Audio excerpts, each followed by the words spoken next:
خواجہ عزیز الحسن صاحب مجذوب، لا الہ الا اللہ۔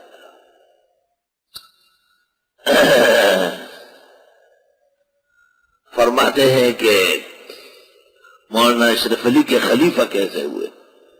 کہتے حضرت الہ آباد تشریف لا رہے تھے، اعلان ہو گیا تھا، جگہ جگہ اشتہارات لگے ہوئے تھے کہ حکیم الامت مولانا اشرف علی صاحب کا نماز ظہر کے بعد فلان جامع مسجد میں واعظ ہوگا، اور خواجہ صاحب ڈپٹی کلکٹر تھے، کمشنر کے برابر بڑا عہدہ تھا۔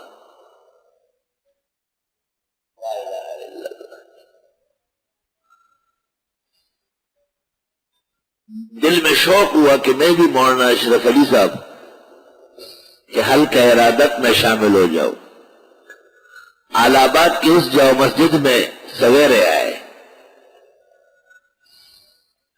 ظہر کی اذان ہونے والی تھی یا ہو گئی، اور مولانا اشرف علی صاحب جس کمرے میں آرام کر رہے تھے اس سے اٹھ کے آئے وضو خانے میں، اس حال میں کہ گریبان کے بٹن کھلے ہوئے تھے، سر مبارک کے بال بکھرے ہوئے تھے، جو کہ وضو کے لیے بیٹھ رہے تھے۔ خواجہ صاحب کی نگاہ جو پڑ گئی نا تو بس حضرت کا چہرہ انور اور اس کی محبت دل میں کھپ گئی۔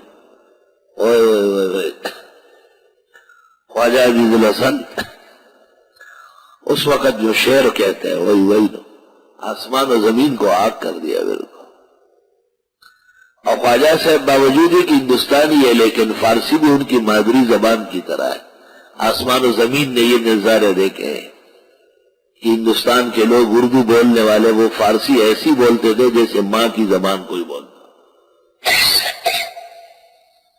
تو حکیم الامت کو اس حال میں وضو خانے میں آتے ہوئے دیکھا کہ گریبان کے تک میں کھلے ہوئے ہیں، سینے کے بال نظر آ رہا ہے، سر کے بال بکھرے ہوئے ہیں، اور وضو کے لیے آپ بیٹھ گئے۔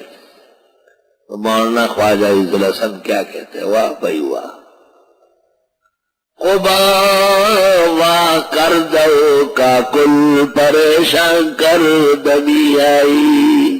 وائے وائے وائے، بال بکھرے ہوئے، گریبان کھلا ہوا، قبا واہ کر دو کا کل پریشان کر دبی آئی، ببی ای بے سرو سامان چسامان کر دبی آئی۔